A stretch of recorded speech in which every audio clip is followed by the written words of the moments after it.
Hello, I am joined by the Rod, JROD. Hello, JROD. Howdy, man. How's it been? Pretty good, pretty good. I think the last time we sat down for an interview was actually April of last year. Um, you were Oh leading man, the yeah. Whitecoats back then. A lot has changed, huh? Oh, Jesus Christ, man. Yeah, no, absolutely. A lot has changed. 2 years now.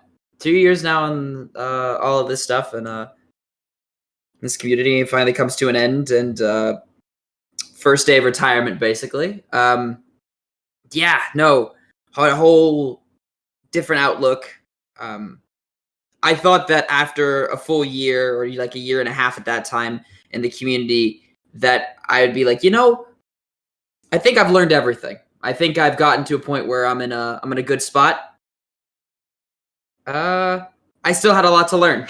I think that I've learned quite a bit more from this past year or so, and you know, when I look back on it now, I think they're very important lessons to learn. But you know, I think the most important lesson that I learned was from Matthew Broderick in that 1980s movie that some people have watched, but probably doesn't get referenced that much anymore. From War Games, where they say the best way to play sometimes, or the best way to win, is to sometimes not play the game. And yeah, that's kind of the conclusion that I came to as of recent. Suppose hindsight is 2020. Well, in this um, case, it didn't come until 2021, my friend. But that's yes, that true. is true. So I have to ask you, like, what has the past 24 hours been like? I'm guessing a lot different than your past 3,000 hours. Yeah, dude, it's been very interesting because like by the way, I disliked my own video. I knew that that video was going to get dislikes. So I'm like, I wonder, is this video going to get more dislikes or likes? Recently, I've been guessing with each of my videos like this is just a music video, or this is just a rap video. Is it going to get more likes or dislikes? And then I just pick whichever group is going to get the most likes or dislikes. It really wasn't a contest with this one. I knew this one wasn't going to be taken very well. And of course, gets misinterpreted. People don't like it. It's very ironic, I think, that a lot of the people that are super high up in the community leave like big comments like, "Oh, this is just basically whining bullshit," and then the people that have left the game are like, "You know what? This is kind of why I left the game, and I see this." So it's like, yeah, I mean, sometimes the truth hurts, but like, I just posted what I thought to be a pretty good review of the game, explained my time in it, and all the stuff that I've gone through. A lot of stuff that's happened since we last talked, because I had the opportunity of coming back to the game because I left the first time, right? And it was super emotional. Took a whole break off of it, and then a couple weeks after I leave, apparently they Holdfast had a really big update that changed a lot of like the pub servers and a lot of that different thing with the new reg registry, and brought a lot of new different groups and communities in the game. So I was like, oh well, I guess I might as well give it a shot. But I did, and it really didn't change that much. And I had the lovely opportunity of playing on a pub group, so I didn't have to spend so much time doing all the ranks and roles and stuff that I had previously. Didn't have to worry about all the backstabbing and other issues that have happened in the past. But it just got to a point where it wasn't fun, and that like I'm I I've set myself up with a reputation in this community that unfortunately I can't shake at this point. So there's no real reason in trying, and the best thing to do is just to move on. um, I kind of fall into this as well. Like once you have a reputation, it's like both good and bad because people like recognize your name, but then you also become sort of like a controversial figure, right? So there's Hmm. like sort of it's like a double-edged sword, I guess. Yeah, no, it definitely is, because like I would do a lot to just be able to go back to the days when I could jump on a public server, nobody know who I am, and just play the game that way. I definitely would have played it differently. Um, Probably wouldn't have ruffled as many feathers. But then again, there's also that thing. There's also the concept of like I still have some level of morality, and it's like I could, if I went back then and I saw what was happening, where like, now that doesn't seem super fair. that's not very balanced. I feel like I still couldn't keep myself, or I wouldn't be able to keep myself from calling it out as like, hey, that's kind of bullshit, or this sucks. And I probably would fall back into the same camp as I already have come to. So like, yeah, on one hand, it's like, man, it'd be really cool to go back to that point. But then it's like, if I could go back to being kind of obscure, maybe I get away with having some more fun in this game. But really, would it really be worth it? Because the whole point of me playing was to try and make a difference, maybe leave a positive impact. And, you can't do that without ruffling a few feathers sometimes. Now, your specific holdfast experience, I think, is a very unique one, right? I don't think many players are going to be following in your footsteps. I hope they don't, dude. So your review, was that review like your personal account of like your holdfast experience, or like what you think a general player will experience? Because I think a lot of people were looking at your review and they were like, "Oh, this is just JROD ranting and being like, Right. all Yeah. all new holdfast players are gonna be like me." But I don't think that's exactly the case. So what is the deal with that? So I think I actually referenced this about halfway through the video. I explained that like, is this really a review of Holdfast? And I explained that yeah, it is, but it's through the. I first want to give a little bit of context of what I've seen so far in the community. I hope, and I actually talked to some guys yesterday about this after they watched the video. They came and talked to me, and they're like, "Well, I'm on the EU side. I found a nice little British regiment, and I'm enjoying my time with them." And I'm like, "That's great." And they're like, "But you said that like all regs are bad, or that this is a toxic community." And I'm like, "Oh no." I said that I've had that experience. That's the experience that I've had to deal with. That there are a lot of higher ups in this community that can be very toxic to new ideas. But if you play this game and you have fun playing this game, good on you. It's a video game. You can have fun with it and play it however you want. But I just can't. I couldn't stick around and play the video game there because I just don't have fun with like the stuff that I've seen and the kind of toxicity that does come up in the community. And I just don't want to be a part of that anymore. So no, it's not like I'm expecting everybody to do this. I want to get, and that's the thing too, is people were asking me, do you want this game to fail? And it's like, no, I wouldn't have spent 3,000 hours talking to the community, posting suggestions, recommending different ways that we could change the game if I really wanted this community to just fucking tank. I'm also not telling people to not buy the game entirely. I'm just saying if you value a game that works together, don't buy this game. If you value a game that keeps you with your morals where you don't feel like you're having to sell your soul to a couple of guys to, have a fun time in a line battle, maybe don't do that. And by sell your soul, I mean like, hey, I want this group to work with us, so I'm going to have to, tell my guys to shut up and just listen to what this other group has to say. It's not necessarily every regiment and it's not necessarily every community in the game, but if you want like to have a community share, you want to have a significant regimental presence or a significant amount of power in the community, it's just like, it's a lot of blood sport and it's a lot of blood money. And it's just like not wanting to take part in that. So I suppose to answer your question, I'm going to try and do this, shorter than I used to. Yes, I talked about more my personal experience. I hope that most people don't have that experience. And I hope that the game changes to where people are able to go through the game and play 3,000 hours without having to deal with the bullshit that I did. Now, I think you brought up earlier that you were sort of misinterpreted. Do you think your video would have been better received if you branded it as a personal account and not so much a general review? Yeah, maybe. That is, but yeah, maybe. I mean, it's no real point in doing that now, but like, I don't know. I think if I did it like that, people would have written it off and then not watched it at all and been just like, oh, well, why do I even want to listen to this guy? It was more just me saying this is a review of not just the game, but like of the experience that I had in the game. And if you disagree with the experience I had in the game, that's not necessarily a point of debate, Like, that's the thing too. It's like people are like reaching out to me to like try and debate. It's like, I disagree with your points here. And it's like, this is more just, if you agree or you like the ideas that I bring up, or if you disagree and dislike the ideas that I bring up. If you think that it's a good review, if you think that it's a bad review, It's not necessarily a debate because you're not going to change my mind about the game after I've spent 3,000 hours in it. And I'm probably not going to change your mind on it because I honestly am tired of arguing with people in a community that I just don't think really gets me that much. I Like, think the main issue people had was like they look at your video and they look at that 3,000 hour number, and that mhm. 3,000 hour number is there to sort of like solidify you as someone who's worth listening to, right?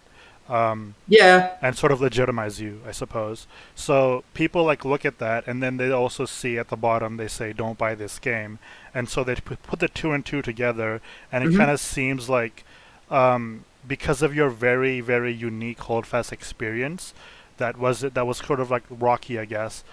You're telling people not to buy the game, and you're also a very like legitimized person because you have 3,000 hours.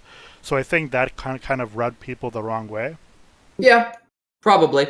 I think that yeah, I spent 3,000 hours in this game. I had a personal experience, and what I've seen is that this community doesn't really care that much about the guy that doesn't join their groups. And I'm to be honest with you, if you haven't seen the new updates today, where they release three new achievements to where you cannot 100% this game of Holdfast, like you cannot 100% the achievements anymore without joining a group on the Reg registry. It kind of only solidifies my point that this game is very centric towards that level of play, which is not a bad thing. But I'm saying that, like, if you don't want to be a part of a group like that, don't consider joining this game because those groups can be rife with these kind of things. Now, there's a lot that aren't, but like once again, uh, I was trying to keep this video short. Too. Like, I was trying to keep this interview short, or like the review short, not interview, the review short. It's 16 and a half minutes long.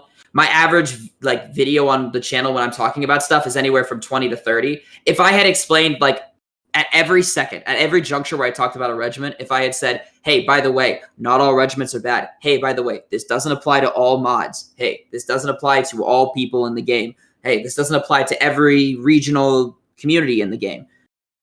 I would have been stuck there for like twice as long, and people would have probably dropped off twice as much, and so wouldn't have even seen the thing at all. So yeah, maybe I could have rephrased it better. Maybe I could have rewritten it better. Yeah, but like, I mean, what are you gonna do? Okay, so you have like no ill will like towards regiments that are sort of doing the right thing and looking after their members. I have no ill will towards anybody. Honestly, I don't. I don't really care anymore. It's like fine. Like the good groups that do a lot of good and they do a lot of community outreach and doing a great job. Love those guys, right? The regiments that have indoctrinated their members to hate me and like misinterpret facts and different things to make sure that their guys hate me. Still love them. Like for example, we had a group Minecraft server that Space started, that a bunch of different groups like First Bat, Space, our little Pub Empire group, which is just a bunch of random pub guys. We went and hung out with them, and then TRR and a couple of other groups joined.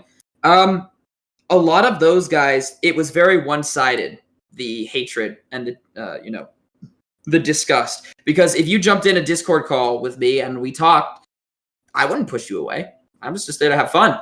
I think a lot of these people genuinely think that I'm a terrible person, and then maybe if you talk with me, you realize that I'm just here to have fun. I don't genuinely hold any ill will towards anybody in this game.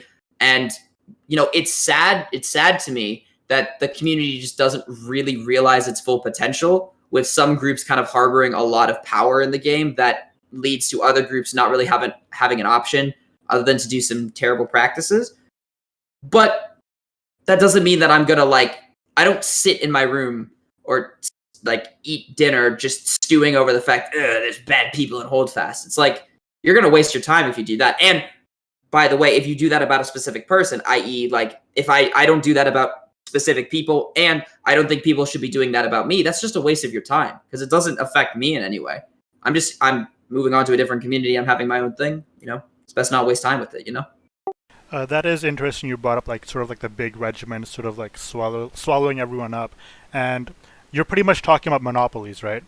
Um, and it's kind of weird because like even in NW or like any game, like there's some sort of monopoly going on, or even like in real life with Google and with YouTube, right? There's always something big that's sort of like overshadowing some of the smaller smaller upstarts and whatnot. So like, it's one thing complaining about that sort of stuff, but then there's another like coming up with solutions, right? So what are Mhm. sort of your solutions to that sort of stuff? Glad you asked about that. Yeah, so the whole concept of this is kind of like the it's the beer argument, right? So the beer rainforest argument is that like different beers and different alcohol brands, the big ones are like the big trees in the forest. They get a lot of rainfall, so they can grow very big, and they kind of take up a lot of space in the forest. But there should be enough cracks where like little tiny like microbreweries and custom special types of breweries and different things. Like for example, we have a Beta beer here in Louisiana. It doesn't go at all outside of the state or even outside of the North Shore, but it's very popular here because it's a local brand. And so then like the little trees get a little bit of the water. It's kind of how the regimental system works out in game, and that's not a problem. Per se. It's just that when you have a super big group, it's very hard to like keep people around, and so like the retention rate is very low. But then also it's more like using negative tactics. So like it's not a problem if the big tree, soaks up all the water that it normally gets. It's the idea that the big tree is then going around and cutting down the little trees or using practices that would remove water from the little trees when the little trees don't have enough anyway. So that means that every tree has to like do a bunch of shitty practices to hurt all the other ones. And so then the whole forest is bad. What I would recommend is having more mods that are like outside of that region, guys that aren't involved in regiments or aren't involved in pub groups. It's very difficult to find, but I'm sure that you can find them. Modifying the mod team so that a leader of the community that is legitimately in one of the most serious and most organized regiments that's still using. I think they're still is NR9 still using TeamSpeak? Do you I know if they're believe still so, using? yes. Yeah, okay, so they've been around for so long that they're still using stuff. They're still using the implements of their previous group back in Mount Blade Napoleonic Wars. And this game is very much different than that. It had a whole different basis. They added so many new different things. But when you put a guy who had a group in that game and move them to this game, he's gonna moderate it like it was that old game. When in reality, you need a little bit of new blood. So have a private side, have an organized side, which is still very similar to Mount and Blade organized side, because everybody still talks in their own like voice channel thing, whether it's TeamSpeak or Discord. Have that side of the mod community. Have a separate moderator and admin community that's made out of pub guys from the public servers. That way they can sort of work together in two separate groups to make executive decisions. And then if it's things like AGS hosting servers or different things like that they need the whole group together, come together on that end. Get guys from both sides to be able to make those arguments, and don't have the last judgment call be a guy who is kind of a boomer. No offense to you, of course. I know that you're kind of a boomer too, but like, who's a boomer but then doesn't want to acknowledge it in terms of the community, right? Because like if you have an old mindset to a new problem and you ignore people who bring up issues with that problem, you're not going to make any changes. And that's the thing too, man. I understand that I'm a toxic person, but I would have liked if they had like reached out to me and asked me some stuff, because like I've been a very vocal critic of a lot of the stuff that AGS and some of the mod team has done, but they never once reached out and was like, hey man, let's have a sit down, let's talk about it, let's figure out what the thing is. They just kind of blew it off. And so now it's becoming more and more of an issue. And I'm just done arguing about it. So they lose that criticizing opinion or conflicting opinion. So then yeah, but yes, changing up the moderating team would be good. A little bit more rules on how regiments can play on public servers, but encouraging regiments to more frequently go on public servers and have some fun with the guys' community interactions, maybe sponsored events or different things that aren't like public event, like that aren't like a public line battle, like just just a pub mash or something where you try to get admins will be in there, they'll be watching, but you get a bunch of different regiments on both teams, and then you just play normal public matches, but with a bunch of regiments there. That way it's not all one-sided or anything. Like, I don't know. Try different things. The whole point is that nobody is trying anything new right now. They're just kind of sticking with the old things and saying this is fine, when you should be, as a community, trying new things, seeing what works, and then keeping the stuff that works. It does seem that AGS just mainly relies on stuff that like happened today with like um, a content update, but not even like a real content update, like more of a shallow content update and then a sale, and then that kind of spikes up the pub player base up for a little while, and then it kind of goes down for the next 3 4 months, and then they do the same thing again, right? So you don't think that's sustainable at all? Well, I don't know. It could be sustainable. I talked about in my review how they don't necessarily even need to do that so much anymore. If they did a good job of keeping their own, like the Reliant player base here, then just release a DLC every once in a while, and then people would, the guys that are really invested would obviously buy it. I mean, maybe they could shift to like a season pass system, but like the whole thing is that like back in Mount and Blade Napoleonic Wars, the way that they got word about stuff was like people would play Roblox games or other things like that were like kind of similar, and then they would reach out and find those communities. But in this game, like the whole purpose is like having a public server that people come in here for like the bullshitting and the memeing, and then maybe they stick around with the regiment or whatnot. So you don't really want to lose that aspect of the community, because that, you know, that bullshitting and memeing thing on the public servers, that's kind of become its own little microcosm too.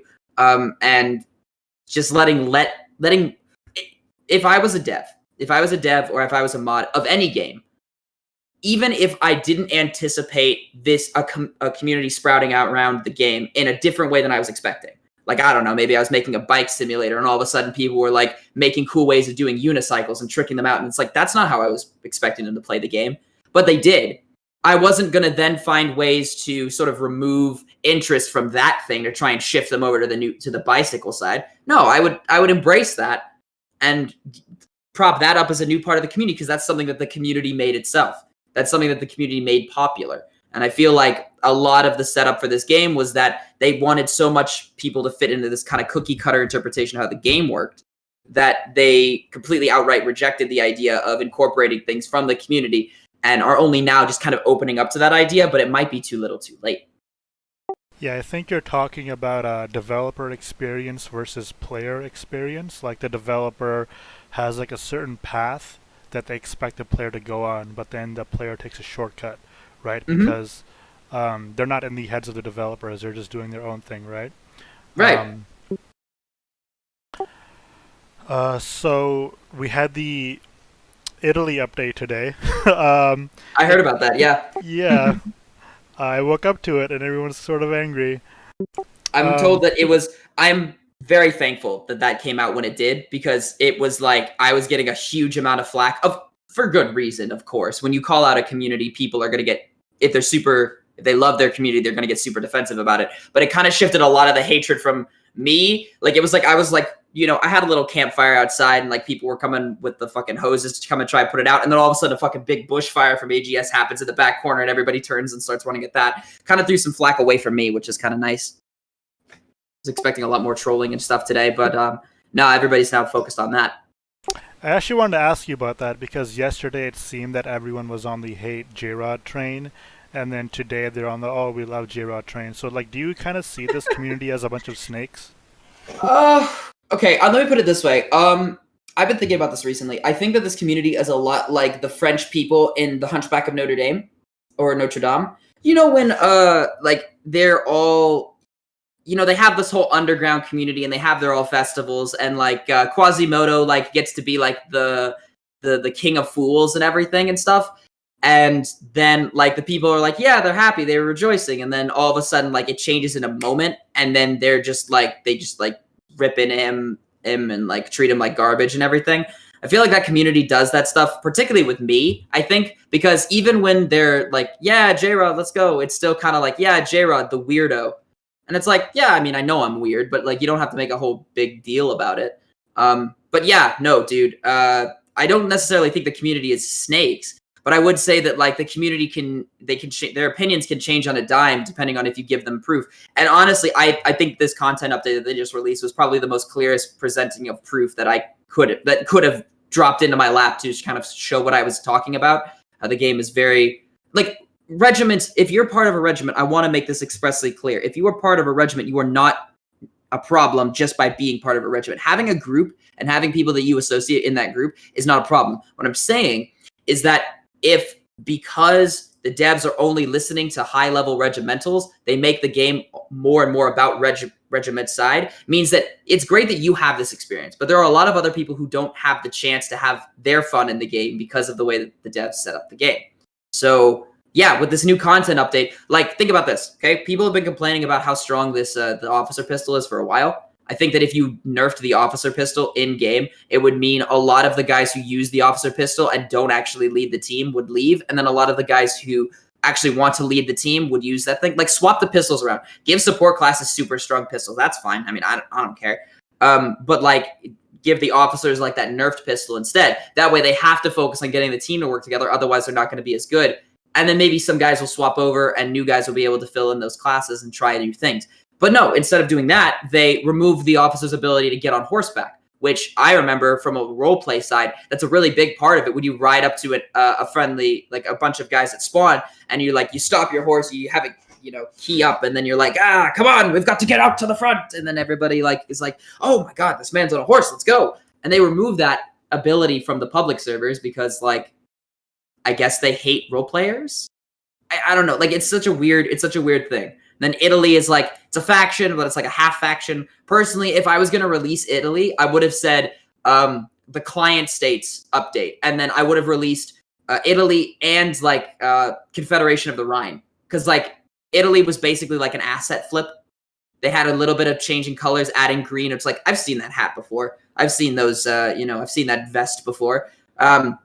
With just a bit of new voice acting. But the good thing about the Confederation of the Rhine is that you already have some of those things. I mean, the White Grenadiers or the White Guards are basically very similar to the Westphalian guards. And you've got your Bavarian troops, but you can change up the colors for specific regiments in the Confederation of the Rhine. And they all speak a Germanic language, so you could use some of the same Germanic languages and callouts that you've already got, then release them together. But no, they just do a half-hearted reskin is what it seems like.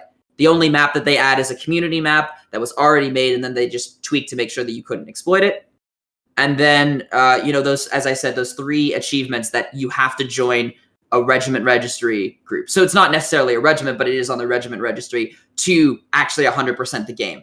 Kind of in my personal opinion, and I've talked to a lot of people who, literally today said, I'm not going to play the game anymore because of this stuff. Lots of really high-level guys on the public side are just it's just a slap in the face. Feels like they're flipping the bird to the way that I play the game. It's interesting because you come from the public sphere and I'm more in the competitive melee sphere, but I still have some similar sentiments towards AGS. We used to have something called melee betas where AGS would set up a server and invite 15 to 20 really good melee players back in 2018, 2019, and we just test the melee, right? And we'd give AGS feedback, and it was good times. Now they didn't really implement our feedback, but at least we got to see what the upcoming update would sort of entail. But that's sort of all been erased, and I feel AGS has been very hush hush about their updates, and now when they do release an update, it's very shallow. It almost seems they're working on a different game at times, and I just don't really know what's going on.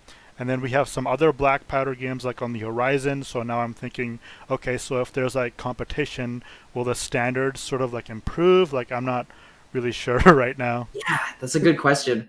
Yeah, when it comes to that side, of course, I know the private side. I've seen a lot of the stuff on the private side. I just don't partake in it because it's not my cup of tea, But I've talked to a lot of the guys on the private side, and yeah, that I do remember those things. I do remember those betas.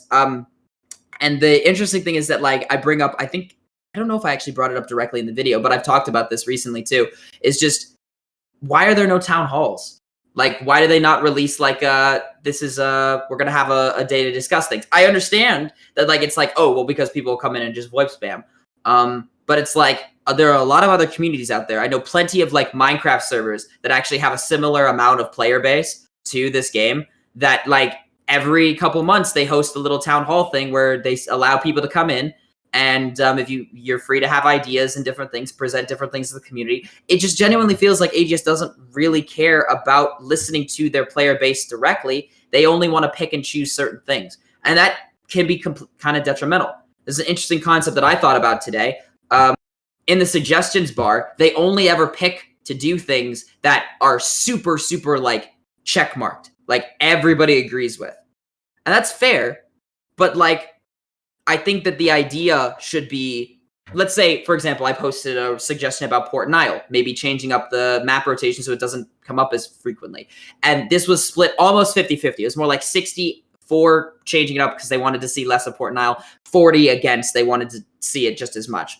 But like if your suggestion gets a huge amount of reactions and it's 60-40, that means that the community's torn on it. Maybe that's a topic you should actually address and not just completely ignore. Maybe that means it's a very divisive part of the community, right? And it should be something that maybe we should address in like a town hall, listen to different things, maybe come up with a brainstorming session for solutions and stuff. That's something that I prided myself on, was that when we did the White Coats and then now with the Pub Empire, what we've done is we've had estates generals or consular diets where we would go and we'd talk with guys. They'd be able to bring their ideas forward and then we'd carry them forward and see if we wanted to try something new or try something different that could help out the community. But we actually listened to people, and it was in a framework to where people knew to follow the rules. We occasionally had trolls, but we actually got some really good suggestions out of people that we then carried forward and turned out to be some good ideas. It's just that could work so much better to getting the community on your side. And I don't know, maybe they don't need to do that. I don't know. I saw the I'm not on the Holdfast Discord too, by the way, but I saw that they had a message about like how Reflex hasn't been in very good health, and I feel bad for the man. But like releasing a half content update to a crowd of people who are already amped up because of what I said the other day, and then saying, well, I've had health concerns. I don't think that he's lying. I personally don't think that he's lying, but I could see how people would interpret that as him trying to play the victim. And that would only add to your problem, because you want to come off sincere. You want to come off honest. I've done a shit job of coming off as honest in the past before, because a lot of people don't really think that I am. But that's something I have to work on. But yeah, giving that appearance of honesty and being frank with people, listening to other people's opinions and acknowledging them, that could go a long way to help turn that community around, you know? Yeah, it's interesting you bring up town halls, because they actually used to host them in 2018 on TeamSpeak. Like, I've been a part of AGS town halls, and from what I remember, they were pretty like well behaved, well mannered, and like all the people could like talk and like bring up issues and stuff, but it seems like all that has just vanished for some reason, and there's like no transparency anymore. And like AGS, like, you know how like game developers will have like community managers, like I don't know if you know about Sword and Musket, but even like Sword and Musket has this, like there's like the developers, and then there's like the community manager that's sort of like the bridge between the developers and the player base.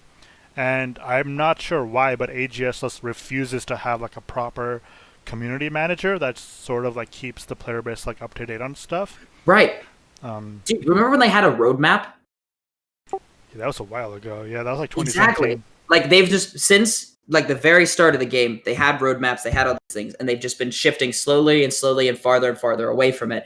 And it's like, that's just the wrong thing to do. When people call out your game and say that your game doesn't have enough interaction between the devs and the community, the way to deal with that is to not just shut it down, is to be like, well, let's talk about that and bring it closer together. But it feels like they're being defensive about it, and because they're being defensive about it, that makes them come off as not liking their community as much. And it's just like, I don't know, man. Like that's my thing, is that my community, the little community that we have that does gaming and does other things now, which by the way, I didn't have this time last year. White Coats wasn't as good a community as I thought it was. I didn't feel comfortable to stick around in that community after I left the game. This one I do. We're going to go and play other games and do stuff together. But that community, I feel like I can jump in and talk with anybody in that group, even though there's a lot of people that do things I don't like or have different opinions about stuff. But like, I listen to them, and if they come up with a good idea, it's a good idea. But like, if some people question me and say, "Hey, I don't think this is I don't like your decision here," I'll be like, you know what, it's fine. But AGS just doesn't do that. And that's the ironic thing too, is like my video apparently gets immediately deleted in about a minute and a half every time it gets posted on the media channel in Holdfast. And then people wonder why I just decided, okay, fine, if you're going to censor my stuff, I'm going to censor yours, and just removed bad comments from my video. It's like same thing, shoe on the other foot. It doesn't feel good when you get censored. But that's what we had to deal with for a while with these opinions. Because like you and we both have a pretty good wealth of experience in the game, and yet devs and admins don't like to listen to us about this stuff. That is true. I will admit that I got a bit crazy in 2018. Yeah. Just a little bit crazy. But it's like, it's sort of hard to draw the line between someone who's like very passionate and someone who wants something to improve like very much, and then Right. someone who's just like outright trolling or just has You malicious do a little intentions. trolling. Yeah, it's like they're like two sides of the same coin, I would say, and it's sort of like hard to differentiate. But I was very much on the very passionate want things to improve train, and I feel like I didn't really get the response I wanted from Reflex, and I didn't get like the testing that should have happened, and um, just like the communication, I guess, wasn't there. Hmm. Um, but it's interesting that like I have the same experiences when it comes to competitive melee, and but then you have the same experiences when it comes to like the public sphere, right? So it's like no Right. matter what side, like we share like the same Yeah. grievances, I guess, when it comes to Totally. Holdfast and AGS. And that's the thing too, is like I think that the regimental side is the way to keep people around. You need like close knit communities like that that can actually, and some level of organization and structure to keep people around. I don't disagree with that. In fact, when I first came into the game, I was like, I honestly wasn't doing it for morals at the start. I was like, this is a good business opportunity. I was like, there's just this whole market of guys that just play on the public servers that want to play public servers, but want to have some level of organization like a regiment. And we're just, the entire community is just missing out on this. This is like a great opportunity. And I guess as I kept playing the game and I kept realizing, oh, these guys aren't just like numbers, these are people. These are actually really cool guys on this public server. And just because they're not in a group doesn't make them bad. Um, I started warming up to the idea of actually like, you know, fighting for, instead of just making it a business opportunity for AGS, being like, hey, AGS, you missed a market over here. Instead, like, yo, AGS, you're missing out on a bunch of people over here. Like, you're missing out on a bunch of guys that are having fun in your game, but you're kind of ignoring them, and that's not really cool, you know? It shifted over time for me, and yeah, I kept getting a lot of remarks in my videos that like people were annoyed when I kept saying that I was being forced, like, oh, no one's forcing you to be in a regiment, no one's forcing you to, you know, lead in line battles and do all that stuff. It's like, no, but I felt bad when I didn't, because I had that moral sense to be like, I don't want to let my guys down. I don't want to let people down. A lot of the stuff that I did was because I didn't want to, I wanted to do all I could to try and help. And the problem was that I wasn't exactly in the right mindset, or I had the right communication skills, or, you know, just the right ability to reach out to people at the time to make it, you know, to actually be doing that. What do you say to the people that only see the public servers as or public players as something you graduate from? Like pretty much, Yeah. you either like public players are either trying out the game and they're gonna quit soon, or they're gonna join a regiment. Like, like the regimental side doesn't see public players as something that's like sort of its own entity. It's sort of like a temporary thing Oh that yeah, no, they're I've gonna heard it. flip. I've heard it plenty of times. Yeah, Right. absolutely. I get it. Number one, concept of liberty. Number two, negative feedback loop. I'll get into both. Number one, concept of liberty. You have the freedom to do all that you want and believe all that you want, so long as it doesn't infringe upon someone else's freedom to do similar. If you believe that the public servers are just a place to graduate from, that's fine, so long as you then don't go in there and abuse the people who are having fun in there. Meaning, if you go in there and start berating people like, join our regiment or fucking die, you know, that kind of thing, which doesn't happen at that much, but certainly by giving the cold shoulder to people while you're on there is a similar situation. That's infringing on their ability to have fun in the game that they paid fucking money for, you know? So similar thing, negative feedback loop. And, you know, like the Tinkerbell effect, which is what I call it. If you believe in something, if enough people believe in something, that makes it true. If you believe that the public servers are only a place to recruit from, and then so you only go on there just to recruit, and then if people don't follow you, you then kind of ignore them, then those people realize that you all kind of suck. They don't like the guys that do that, so then they start hating all regiments, which is not true, and it's not good. It's not a good thing to do. And so then they start hating that side of the game, and then the next time you try to come in there, they're even more divisive, and it causes a bigger and deeper divide. And because they're working with you less, they dislike you more, then all of a sudden you find, wow, it is true that these guys need to graduate from this stuff, and that these people who are left behind, they're just a bunch of assholes who don't like my regimental style. But it's like, well, you kind of started it by starting that negative feedback loop. Whereas if we all, for a second, just stopped and started believing, no, playing this game, however you want to play this game is fine. And you should be able to and have a good time so long as it doesn't infringe on other people. If we all started believing that, then maybe, oh, well, I'm part of a regiment, but I might go in the pubs. Let's just shoot the shit. And then you're out there, you see some guys working together, because that, like, you see a random dude leading. He's not part of your regiment. He's not there in your regiment. Like, I don't know. It's like Admiral Puff and Tough. He's a dude that's been playing pretty recently. I'm going to shout him out. He's a really good guy.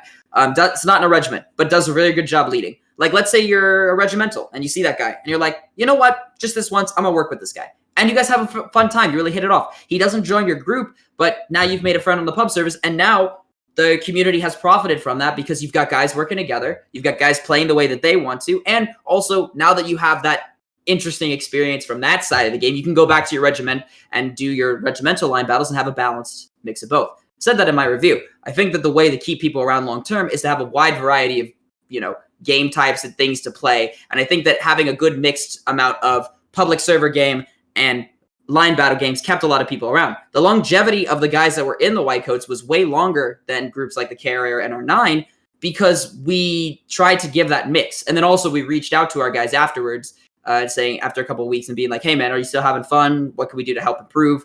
Different things like that. And so yeah, that's what I would say to those regimental guys who believe it's only that. You never know unless you try, unless you take a chance and give them a chance. And sometimes you saying so makes it so. And that's the problem, is that if you have a different mindset, there might be something more there. And ultimately, if you're a dude that believes that all that means is that your regiment is now missing out on a ton of opportunities. It's missing out on a ton of opportunities to bring new people into the game. Because like what's to say that the dude that you just like shunned because he didn't want to join your group doesn't have friends who were thinking about getting the game? Now he tells his friends, yeah, don't get the game. Maybe some of his friends would have ended up joining your regiment, but you completely cut that, you burned that bridge before it was even built because of your negative mindset. I don't know, man. I can't change what you believe, but all I know is that I was able to make a 350-man regiment in about 6 months just by believing in people on public servers. And yeah, that's it. It seems to me that like regiments are always on like recruit first mode. I don't think like any regiment has like closed its doors. Like I think like every regiment is recruiting, and they see public servers as sort of like the pool in which they fish from. There's not a lot of fish, and there's a lot of fishers, right? So yeah, I think people are always like in the recruit first, regiment first. And then the stuff you said about the game and like building bridges, like that, all that is sort of like on the back burner. Right. I think it's just sort of like the culture. It's not so much like that people have malicious intent. Yeah. I think it's just like the culture and the atmosphere like within Holdfast, right? Well, that's why I've said that I don't hate anybody, because I don't believe that it's really your fault. Do you know what the tragedy of the commons is? Tragedy of the Commons? Yeah. I don't believe so, no. Okay, so it's this. It's basically this story, but it's more like a concept. It's like a business, and it could also be a government concept. It's like from English time. Okay, so like back in like 1600s or whatnot. You have the commons, which is like a public farmland, right? And so everybody has their own private farmland as well. So let's say we all have 50 cows, right? So we all have 50 cows. If we all had our cows feed on our land and then feed on the public land about even amounts, we could all have that thing and grow all our cows from 50 to 70. We would all do very well. But the tragedy of the commons, and this is something I believe that actually did happen, was that because the land was common and people realized that they could just abuse it, people were like, well, I'll first feed my cattle in the commons. And so everybody's cattle were feeding in the commons. This basically ruined the ground in the commons. So people's cattle, bloomed up to 100. But then the ground got so destroyed and so overgrazed that the grass wouldn't grow. And so then people tried to keep those 100 cattle in their own things, and they weren't able to manage it. So everybody's cows died, and the land became completely unable to to hold cows. It's the tragedy of the commons, because if you think that something is public and everybody is not on board, abuse will just kind of seep into the system. And then at that point, how do you solve that? That's the real question. How do you solve a tragedy like that? You have to get everybody on board and be like, okay, I'm not going to do this. Because if one domino falls, everything else is. And that's kind of how I see holdfast public servers, right? If every other regiment, if every other group that was out there looking for recruits, instead of, you brought up the idea of like the fish and the too many fishers. If every fisherman, instead of like casting a line and aggressively hooking the fish, just kind of waited a little bit and let the fish kind of swim around and whatnot, maybe threw some bait out or whatnot, fish would start coming back. And then everybody could piece rather fishfully, or rather, I was about to say fishfully, rather easily, right? And then everybody would have some fish. But it's the fact that that if the one person that gets the massive fishing boat and gets the net on that pond and then just starts scooping up people, then everybody else is going to be like, well, what can I do except jump in with the fucking net and start trying to catch as much fish as possible? And then soon the area is overfished and the fish are gone, right? And I don't like to consider people as fish in this situation, but that does kind of apply here. If you are nicer to the public servers, if everybody, if regiments spend more time on the public servers in a more balanced level of play and didn't do toxic practices to the public servers, maybe that public server would get more interest and then more people would come in, right? It's the same principle in business. If I have a product that I think can sell a lot, if I sell it at only $5 instead of at $10, more people might buy that product and my end profit might actually be higher than if I sold it at $10. But because everybody is charging a huge amount for this, I'm also going to charge a huge amount for this. And that means that the market gets super saturated and all these different other issues arise. So you see what I mean, right? The public servers, the cruel irony of the situation is that if everybody was on the same page, this wouldn't happen. But we're more just a product of this sort of tragedy of the commons scenario where, well, if you're a small level British regiment or a small level French regiment, there's not much you can do against the big guy except do the same practices, but do them on a smaller level to try and snag whatever you can. And it's by that act of everybody having to resort to these things that's why I say don't buy this game if you appreciate your morals, because whether you like to or not, to be successful in a lot of these climates, some people sometimes have to resort to that stuff, and it's dreadful. Now I do know that I think in 2018, even before your time, there were some recruitment policies enacted. In 2017, when I was with the 77th, I would wait for people to spawn in, and I would chase them out of spawn, and I would VoIP spam them to join the 77th. So you can imagine how toxic that was, right? I think I got 70 people within 2 weeks, but the retention rate was extremely low, right? Because I never fought a battle with them. I never did the things you did, right? I never shared my blood, sweat, and tears with them. I just chased them out of spawn and told them to join a regiment, right? And maybe they did for a few days, but then they'd just leave, right? Right. Because they had no connection, no stories, no nothing. Mm-hmm. So I think after that, I think 2018, they did enact policies so you couldn't VoIP spam. You can't chase people out of spawn. Right. So are you calling for the moderators and the admin team to be stricter when it comes to recruitment, or are you calling for the recruiters themselves to kind of change their behavior? So I think I talked about this in one of my other videos that didn't get a lot of attention, but it's a video where I talk about the policies that the public empire kind of supports. Some of them were on AGS's side, maybe giving us different map rotations or maps with specified rotations. That way we could pick different servers to join if we wanted close quarters or far away, different things like that. But in this particular context, it's not necessarily more stricter rules, because let's put it this way. What if we changed you can't put a recruitment message until once for every 10 minutes. What does that change? That means that there are more regiments out there that are more specific. If a regiment is out there on the public servers recruiting, another regiment's gonna be that was 9 minutes, not 10 minutes. It only is gonna make the situation worse. What you need, and I don't know if you can do it at this point, is just a more general appeal to the community to please be kinder. Just be nicer. Be on the public servers. don't pub stomp, but just have a group of guys out there regularly talking with people. Don't use your Discord so much. Talk in VoIP. Open up with people. And then maybe you find people that are like you, and then maybe they decide to come and hang out with you guys. Maybe they don't, but then you make friends in other groups, and it brings the whole community together. It's not something that can be solved with more legislation, And that, honestly, a lot of my politics is based on this can't be solved with more legislation. It's more of an appeal to have people that have better morality or have better education on the issue. And that's a lot of the situation here. If you know that there's a problem, try to be the change you want to see. And, I made plenty of mistakes. I have a temper. I've gotten angry a shit ton of times.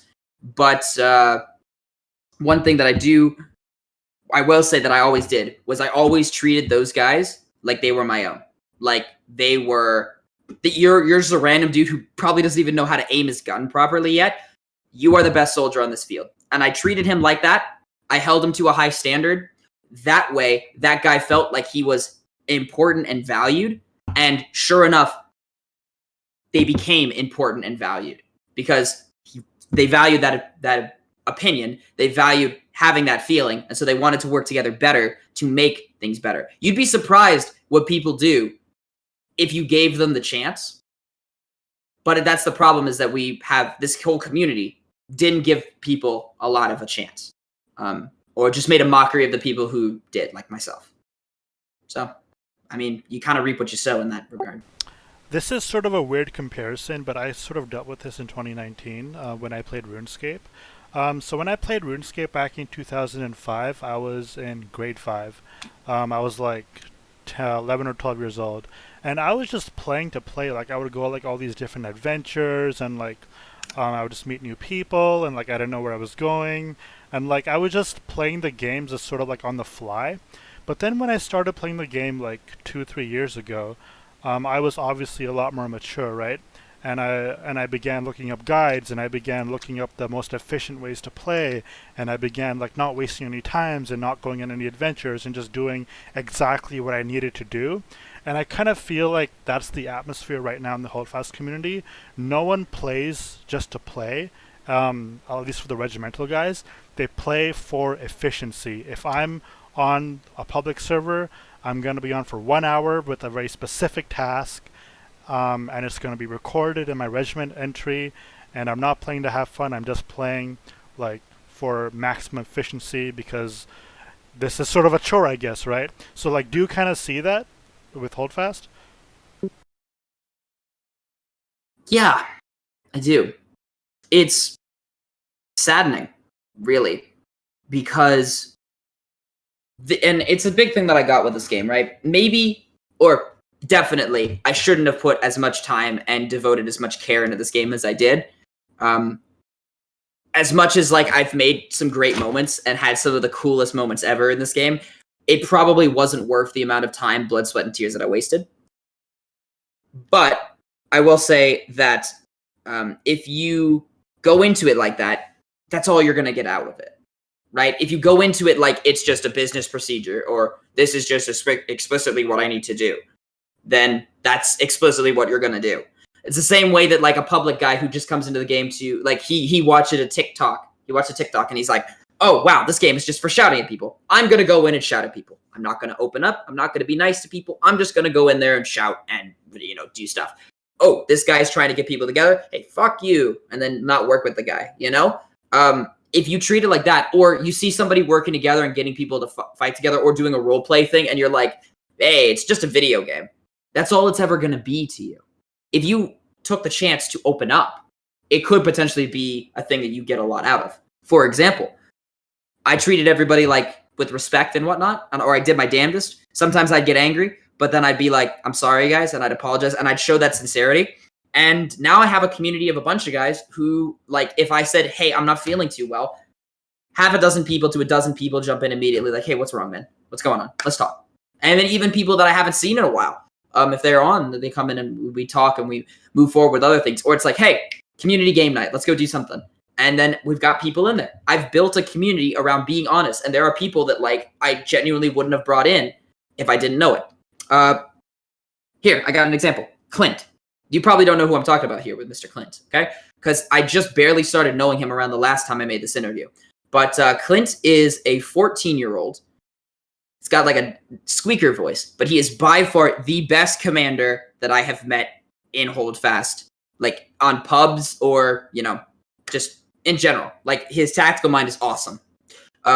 He carries himself like the Duke of Wellington, and genuinely, if you considered me Napoleon, which I know a lot of people would be like, oh my God, his egotism. But if I was Napoleon, this would be Wellington. He's the only guy that has been able to very consistently defeat me on public line battles or in public matches on servers and leading troops and stuff. And I'm training him on public line battles where I was, because I wanted him, because I saw him as sort of a successor. And also the great thing, he fucking tears up in melee, dude. I've seen him 1v8 people with the officer sword before. Like, I think that if I introduced him to this, first off, I'm not going to introduce him to this Holdfast melee server Discord. Because fun loving though. as a 14-year-old boy, I would be basically giving him over to like crime, and that's not okay. But like, he would give a lot of these guys a run for their money, and he does on the public server. I've seen him beat a ton of people before in melee, and that's incredible. But the whole time that I started knowing him, which was back in like, April, May, June, sometime of last year, dude was completely silent. He just played as a guard class. I would go as the officer.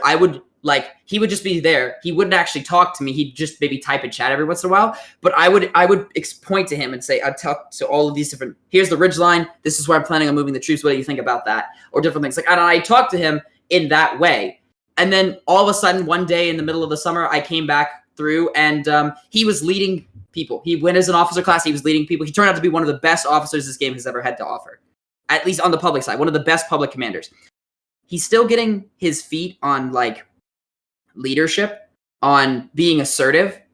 It's kind of difficult for him, but I've been trying to, coax him out of his shell in that way. And I'm hoping that he makes better decisions than I did. It seems to be that way. He's a lot more friendly and does a lot more better things for the community. But like, maybe the best pub commander that I've ever seen or ever helped to create would have never been in that role in Holdfast if I hadn't opened up to that kid, a couple months back, year back, actually now. If I hadn't started talking to the guy, treated him like he was a tactical commander and like showing him what I would do in this situation, maybe he would never grow into that shell and become basically, and hopefully, a good successor to what I do on the public servers. Like, who knows? And that could be the case for dozens, hundreds, maybe even thousands of people in Holdfast that just kind of get, you're not part of my direct cookie cutter thing right now, and I don't have time to like give you attention and help you grow, so you're worthless to me at this point. That's one of the thoughts I brought up in the review, where I talk about one of the thoughts that people think of is, why should I care if you're not having fun or whatnot? You're not joining my group, so you can heck off. That's the whole point, is that if you have that mentality, then you're never going to find that diamond in the rough. But yeah, so there's an example for you. Let's actually take a 1-minute intermission. Mother Nature is calling. But we will continue shortly after this break.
And we are back. Yes. So I think what you're talking about really just boils down to playing for efficiency versus playing for experience. Would you say like that hits the nail on the head, or the head on the, I don't know what the saying is. Yeah, I believe the term is hits the nail on the head. I suppose you could hit your head on the nail, but like, I mean, that might hurt. I don't know. Some people are, headstrong enough to do it, I guess. But yeah, that is a pretty good assumption or a pretty good assertion, I think. Playing for the experience, yeah, I guess you could call it that. Because if you're playing for efficiency, it's like you're playing it like it's a business. And, then it's like there. But I would personally phrase it in the way of playing with playing the game for something real versus playing the game for something fake. At least in my purview. In your terms, playing for efficiency would be playing the game for like direct, things get out of it. But in reality, I feel like people are playing it for something fake when they come into this game and it's like, oh, I'm just gonna bullshit with people. I'm not gonna open up. I'll join a regiment. I'll go to events. This is getting kind of boring. I'll leave the game, and nobody really cares that I've left the game because I was just a number. I was just a group. It didn't really matter. I didn't really leave an impact.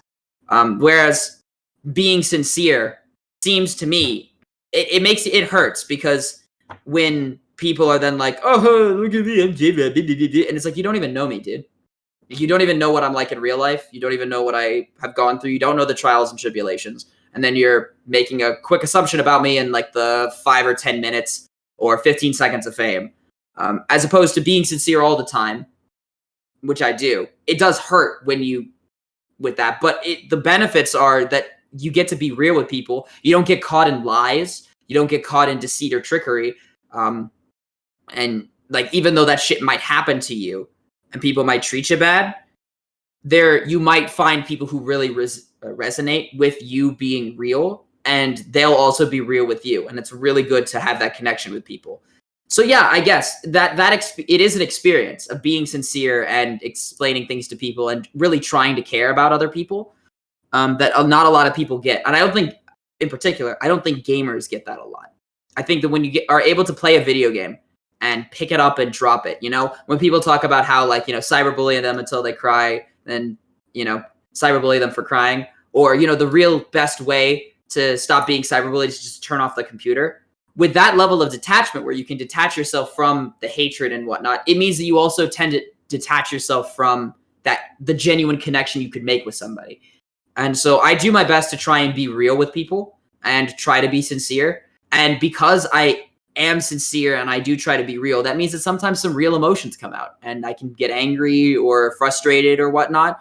And that can be detrimental to friendship sometimes. But if you are also real about apologizing and acknowledging when you make mistakes and you show your sincerity there, that usually makes up for it. So yeah, I guess you could simplify it down because everybody has a different experience and hold fast. And if you play it for the experience, you might not know where you end up, but you can have that fun. Yeah, my personal experience was having sincerity. And the thing that I fought against was just kind of being fake and having a level of ironic detachment. But yeah, if you're playing it efficiency, then it's not really a game, is it? It's not really the opportunity to just enjoy it. It's not entertainment. It's more just kind of like it's like a tycoon, it's like a monopoly. It's just a corporate entity that's devoid of meaning, I think it is interesting that you kind of correlated regiments with businesses, because I think that a few regiments do kind of behave like businesses, right? Where they need to be efficient. They need to be efficient in their recruitment. They need to be efficient in their events. They need to be efficient in pretty much all aspects to ensure that they win, to ensure that their name gets out there, and so sort of like playing for the experience and not always trying to be the best and the biggest and the best, and you're the best at melee, the best at shooting, the best at rifles, the best at cavalry. Like you sort of like lose some of that, like just chilling out and just sort of like relaxing, right? But then this comes back to the culture and like all regiments are always competing against each other, right? So well, yeah. That's an interesting thing. Do you want to? I don't know. You probably haven't played public service in a long time, but do you know Fort Winston? It's the map that has that little like diamond fort basically out on the edge of the beach, and then it has a bunch of capture points all around the outside of the map on the right side. Is that COSO at all, or is that just? No. It's a standard map. It's a standard map. Okay. Well, on that map, it's a really good example of how it's kind of the life is ironic. On that map, if your team rushes Fort A point, which is that fort out on the beach. Your team might capture that fort, but they will definitely lose the match. Whereas, if you can get your entire team to focus on all the other points out on the far other side of the map and focus capping all of them, just based on how the little internal dynamics of the game and players attacking and spawning and moving will be, you will capture A. So the best way to capture A is by not focusing on A. And that is a very important lesson that you can carry into the whole community at large, is that if you focus entirely on efficiency, you might get something that appears efficient, but is not as successful as if you were just focused on other things. Case in point, I didn't focus on recruiting back when I was in the White Coats. We didn't do huge recruitment drives. We weren't spamming it all the time. Very often I forgot to even post recruitment message. I would just talk to people, and people would be like, hey, you seem pretty cool and join our group, right? If you focus on just having a good time and being present there, the ironic thing about life and Holdfast in particular is those things will come to you. They will come to you. If you don't focus too much on them, it'll just kind of happen. If you show sincerity and you're out there, good things will come your way. But you just got to don't sweat it, you know? And it's actually really strange when I explain that to people, because people just don't believe that that's the case. They think that in a dog-eat-dog world out there, the only way to win is to be the best at eating other dogs. But as I said at the beginning of this interview, sometimes the best way to win is to not play the game. If you don't play into what every other group is doing, if you don't stoop down to that level, and you focus on playing on a different level, on a level that's, for you guys better, maybe, just maybe, you'll find a huge amount of success with it. I don't know, dude. I saw that there was a whole community that was sort of being abandoned, that there wasn't people tailored for a mixed experience between pubs and line battles. And as I said, 6 months, 350 people, 30-man attendance at some of our highest times. And that's 30-man attendance after we had already had a ton of people split off and go back to doing the private side, go back to doing those, negative tactics, kind of devolve back into that stuff. And yet we were still able to bring that kind of people and have those kind of people join us, even though we never stooped down to that level. I mean, it happens, dude. You just have to, your suspension of disbelief needs to be there. You need to be instead of being this is not possible, just accept it. Like Peter walking on the water, dude. You got to be you know what? I'm not even going to question this. I'm just going to believe, and I'm just going to do my own thing. And holy fuck, I'm walking on the water. And then there you go. Now I do actually want to ask you about the white coats. I think the last time we talked about the white coats was a year ago, and I think Yeah, you were in a very much different situation, right? absolutely. So the white coat was your thing, right? You were the head honcho. And some of the guys that wanted to go more private and more competitive, such as TKF, they broke off and they did their own thing. And that was a bit rocky, but you were okay, whatever, they can do their own competitive thing and private thing. So I'm kind of confused because you were the leader of the white coats, that was your thing. So you had a vision, right? And I think your vision was similar to the JROD squad, where you just sort of hang around the public sphere a lot. So why didn't that work with the white coats, and why the need for the JROD squad? Okay. I do want to make the point on that the TKF didn't just form out of us. The TKF, the guys in that group, they left us first to go to a different group. Then they left that group to go and make their own group.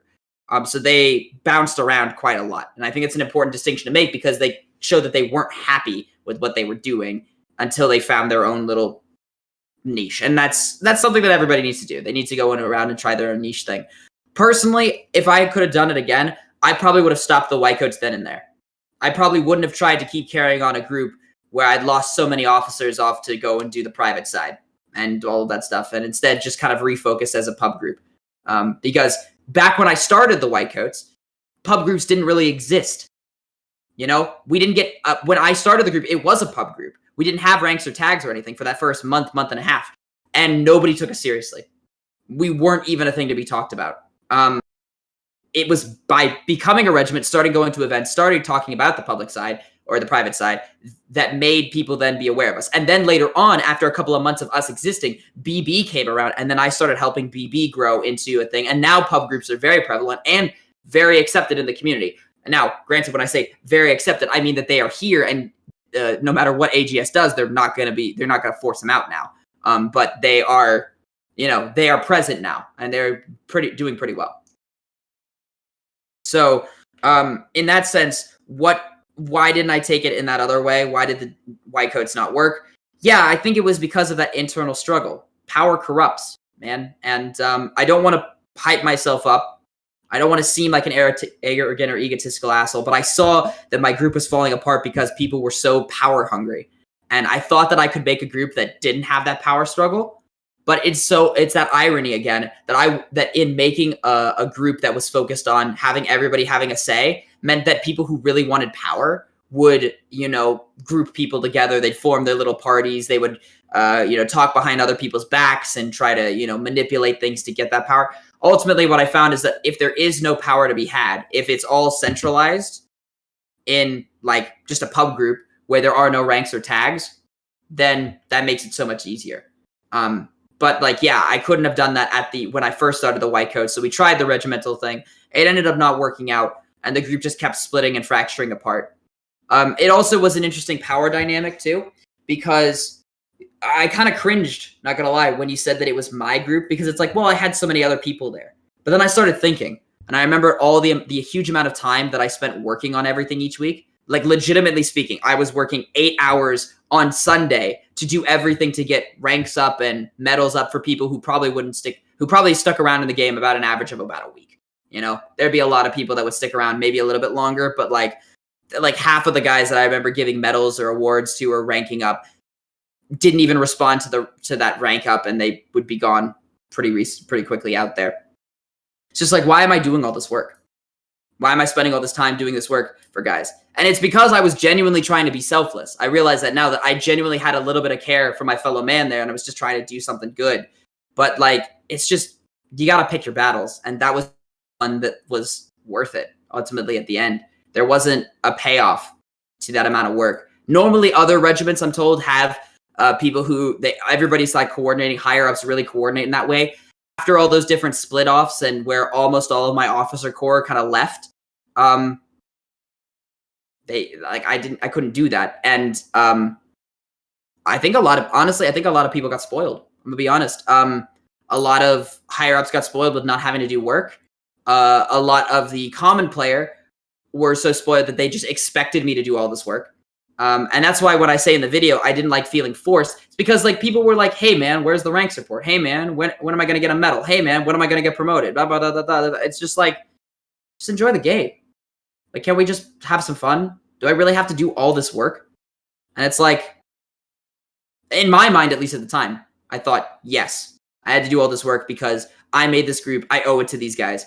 And then I made JROD Squad later on after I stepped down and went through that. And the white coats, started to it just tumbled after me when I was gone, because nobody wanted to do that work anymore. And so then eventually they just kind of split apart, started going to a bunch of different groups and letting other managers and having other people do management and stuff afterwards. I was gone. Like, they completely botched the constitution that we left in place about what they're allowed to do and like what higher ups and officials are supposed to do.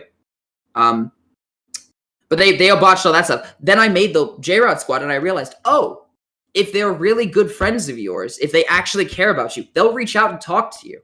They won't ask you to do a huge amount of work just to have them around. They'll be more, commensurate. They'll be more considerate. And like, I just feel like when I look back on it now, I've never, in my whole history of just existence, I've never been really good in terms of like figuring out if the friendship is fair or not. And I honestly think college helped me with this. I realized that a lot of my high school friends and my friend groups I was always a side character. I never got to be a main character in their story. I never got to like be the center of attention. I never got to be the person that got respect. It was always just, hey, let's pan over to JROD. What's JROD doing? Okay, and then pan back over here. All right, and like, it's just like I was just a blurb there. And then I've made friends in college that showed me, oh no, if there are people out there that if you make friends with them, they really do care. They'll reach out to you. They'll actively go out of their way to try and include you and stuff.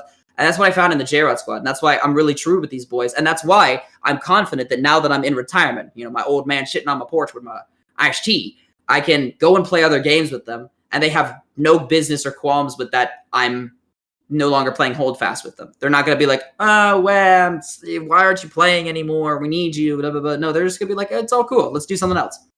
And so, yeah, I think that the white coats failed on a number of different levels. But I think that when you try something new that other people haven't tried before, you're going to make mistakes. It's picking up from that and learning from that allows you to be stronger. And that's why I think I made a good call in stepping down when I did. And I think I made an even better call in trying it again with the JROD squad, which has turned out to be a very good decision. So, like, with the new games that you play, what are you sort of noticing with these other gaming communities that you like or dislike from, like, Holdfast? And, like, some of the stuff you were talking about, like, playing for the experience, like, are you seeing that in different games, or is this, like, completely, like, ideological? That's a good question.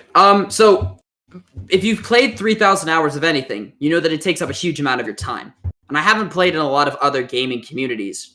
I've done we do like Napoleon Total War groups, and we have those different things. I might dabble in War of Rights, although I don't think that's a game that I'm really going to stick around too much in because it's even more organized and requirement. Like I spent 15 years playing soccer. So there were soccer practices that I had to go to, and there's a time you have to be there, and then you're there at the event, and then it's over, and then you have to go home. And it's like, I just don't like being held to schedules with my games. I like to be able to jump in and play them with guys and then jump out and play them when I feel like it, But yeah, it is more of an ideological thing, but I think I can back it up with some other examples. Over the summer, so maybe 3 or 4 months after we talked, I was taking a break from Holdfast, but I had enough time between like video games and stuff. I would play a lot of Battlefield 1, which is a game where they have a little squad system where if you have a mic, you can talk to people in your little squad and try to get things organized. And dude, we got fucking high-ass squad scores with everybody. And it would just be random guys. Like, I would just jump in with random guys, and I'd try to get the squad leader. I'd get the squad leader and be like, okay, all right, guys, we're going this way, or we're doing this. Very often, they didn't open up their mic. Every once in a while, a guy did, and he's like, dude, this is awesome. And or he's like, I've never won. I've never gotten top squad with people that were actually working together on a public server before without being in like a group. And it's cool with my ideology, if you just play the game and play it intensely, and because I do everything intensely. I'm probably going to die. Like, I just want to let everybody know, say your prayers for me, please, because I'm probably going to die at 40 from an aneurysm because I live my life at 110% all the time. There is not a dial to like calm it down so much, and there are very few times where I keep it calm. I'm super amped up all the time. But what I found is that if you use that amped up to show that you are committed to something, to show your sincerity, you can, and with my personality type, you can bring other people up to that level. You can have other people be that psyched up and excited for a game. And sometimes it's actually self-fulfilling prophecy. What I found is that like if I show that like I really care about something, if I show somebody that I really care about them getting better, or that I really care about them doing stuff incredible, and like I think that you can do incredible things, that person will end up doing incredible things. That stuff will become much better. So that's what I do. And I think that maybe not everybody can do that. I'm certainly sure that a lot of people can't do that because they play games to escape from the opportunity to be real or sincere. But yeah, if I'm going to try it in other video game communities, I'm going to be honest with people and give it to them straight. And, if I end up joining other gaming communities, I'll be sure to try it out. But from what I've seen from my own personal experience in like playing various other games, like not necessarily in a community sense, but just like in close quarters discussions with people, it seems to work. My stuff seems to work. So you're saying you're a hype man. Yes, essentially, you're gonna think that I'm egotistical for saying this, but when I did the new the Myers-Briggs, it brought up the first time I did it. It brought up as analyst. That was back when I was like a little kid, like when I was like 14 or something. So I didn't really know how to talk to people. I was just all about smarts and stuff. Now I got the protagonist. So literally a person who, and this pretty much explains my entire experience in Holdfast, who puts a lot of faith in other people and can sometimes make people like believe what they say to be true, meaning that like if I believe that you can go and take that ridge you end up going and taking that risk, even if maybe all of your skills or all things considered, you shouldn't have been able to. But then that person is very easily pissed off or very easily annoyed and aggravated and super downtrodden when people fail their expectations because they believe so highly in the power of people. And when I look back on Holdfast, because make no mistake, I didn't take this personality test until like a couple months ago. But like when I look back on my situation in Holdfast, that's literally exactly what's happened. I put a lot of faith in everybody. I'm like, wow, these guys, we're going to do great. Let's start a little group. Okay, let's do a little group. Okay, we're going to be a little bit more private. I have full faith and confidence in you guys that we're gonna stay together forever. We're gonna make this work. Oh, some of you left. Damn, super downtrodden, super angry, make hot take videos, piss off the whole community or whatever. But it's because people let me down and I felt bad. But then I rebuilt that faith in humanity. Okay, we're going to try something new. We're going to do a pub group thing. Okay, this is actually working out pretty well. Here, let's reach out to the whole community to see if we can make some changes. No, we can't. Damn. Bummed out, angry again. But then I eventually came to that point where now that I know that that's something that I do, I can see myself. I could see when I make those mistakes. And I'm like, you know what? Just take a chill pill. Calm it down. It's all good. It is a video game at the end of the day. If they don't live up to expectations, it's like, well, I mean, it's a video game. They can do what they want. But yeah, no, that is essentially what it is. Yeah, I guess I am a hype man, and I've always kind of I've tried to be a hype man for everybody in Holdfast, but I don't know. I don't know how that's working out. So why do you think it's like now that you're quitting? Like, were you like waiting for that 3,000-hour ticker, or was it gradual? Was it sudden? Like, what made you just say, you know what, I'm just gonna leave everything behind just right now? You know what? I can't exactly comment on the ways that I've thought to leave. Let me take 15 minutes to try and explain. I couldn't really tell you. I felt really down the past couple of days. I took a break from Holdfast. I'm like, I'm having fun with these guys in other games. Don't really like this. I don't really like how there are regiments out there who, even though a lot of their members have now gotten to know me and they think that I'm actually pretty good, their leaders think that I'm just one of those other like assholes on the internet. And so then they teach that to their men, and then their men hate me without even getting to know me. It's that kind of, I guess it's kind of a Shrek principle where Shrek's like, he's an ogre. Everybody, they don't even waste time getting to know him, and that makes him into a monster. But then when people start opening up with him, they see that he's actually a pretty decent guy. I think I felt like I've been kind of made into a monster in this game, and it's a similar thing too. It's like, even like, for example, I'm looking at the Melee discussion chat while we're talking, and it's just like, even though like these guys are having fun, and I'm laughing along with them because I don't care. It's cool, but it's like, deep down, it feels like that, moment in the Hunchback of Notre Dame where it's like, I'm the king of fools. I'm the king of fools. Hooray. Yes, look, he's the king. But it's like they're making fun that still tends to be at my expense, right? Laugh at the funny man. And it's like, maybe I'd like to go to a community where I'm a little bit more appreciated for being a real person. Maybe I don't like that I've tried to reach out again and again and again to try and help out, and just people are pushing me away. But I think that it was a lot of growth. I think I came out of my shell when we last talked. I think by that point I had come out of my shell. I had started talking with people. I'd reached out, tried to make those things, and by that point I'd already made an apology video about issues and stuff. So I knew I was able to apologize for things that I did wrong, and that's something that I had not been able to accept before. But now, I think over this past year, some things that I've learned was that finally, after being on the internet this long, they can't hurt you if you don't let them, right? Like, I make these new videos that get like a ton of views and a ton of people like insulting and hating and berating, and I just laugh. Because it's like, they've made their life about, I live in their head rent free. I'm a slumdog millionaire because all of the real estate I own in people's heads. And it's just like, I finally learned to be like, legitimately, actually don't care what people think. And so I don't. And I think that it's sort of a healing process that eventually, you go through the steps, anger, bargaining, all of that stuff, depression. And then eventually you get to acceptance. And I've gotten to acceptance that, you know what, my opinion and my position in this community is never going to change. The reputation has already been set, and I'm okay with that. I'm gonna move on and do something else. Now I speak from experience when I say that, like, usually when you're very engraved into a community and you've sort of become like this um, famous figure, uh, you do like want to step back and just get away from it all. But Mm-hmm. then you're also thinking, wait a second, like I don't have this in any other community, right? Yeah. And if I did have this, like I would have to work really hard again or get lucky somehow again, right? Um, so I guess there's sort of like always that allure of, Yes. is this really it or is this just a break? And for me, it's always just been a break, even Mm-hmm. when I was seriously considering, because Discord's always there. You're always gonna have someone messaging you about something. You're always gonna have someone pinging you about something.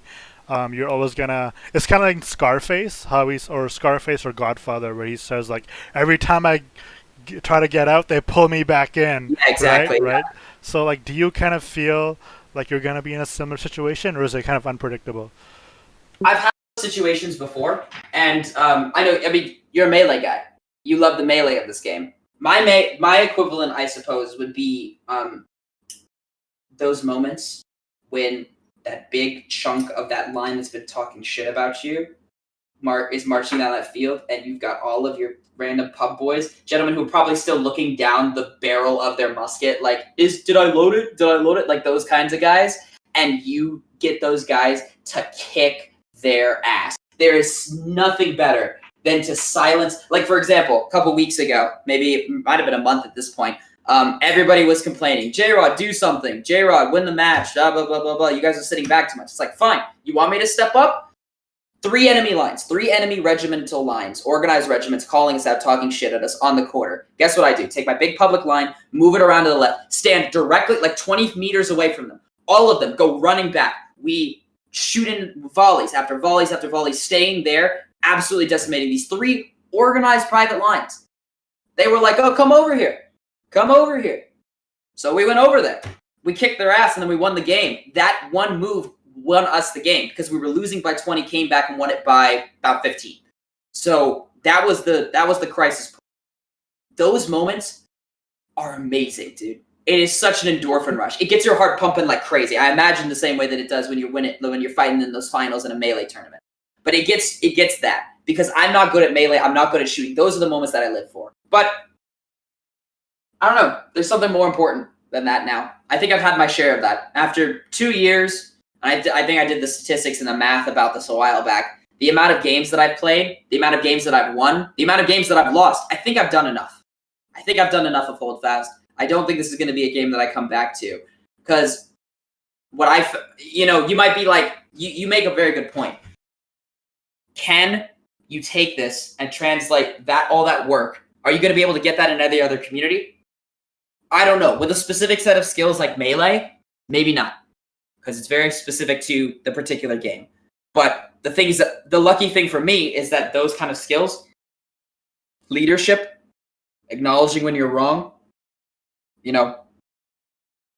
showing men that they can do stuff that they thought was impossible, opening their eyes or believing in them more than they believe in themselves. Thankfully, I'm so blessed that those are the skills that I think that I've really tried to or have been successful in tapping into in this game. And those are things I can definitely take outside of the game. So I don't really need this game anymore.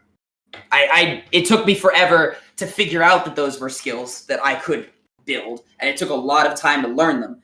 But I genuinely think that, like, in comparison to a lot of other skills, like if I was the best if I was the best naval cannoneer in Holdfast, I would probably be in a similar position to you, because that's a very specific thing that's not offered by a lot of other games or in real life, really. But thankfully, because of these things that, like, I've finally figured out about myself and learned about myself and grown from, I think that I can walk away from this game and it to be a final. I think the only reason I walked back the first time was, I wanted to try the public thing again, but also they released a big update literally right as I left that was worth coming back for. That Reg Registry thing and all of the new updates and banners and all that stuff and the medals and all of that things. All of that stuff coming in really made it interesting. trust me, after this little minor content update that they released, this definitely would not be worth coming back for. How do you think people viewed the white coats, and do you think it was more positive and negative compared to the JROD squad? I don't know. I don't know. I think at the time, everybody hated them about equally. I think that the funny thing is that history is repeating itself because, and like most people don't get it. Like the new guy who joined like 6 months ago has no knowledge or recollection or understanding of the white coats except from what he's heard. But he doesn't realize that he's literally doing the same exact thing that people used to do to our group back when the white coats was a thing.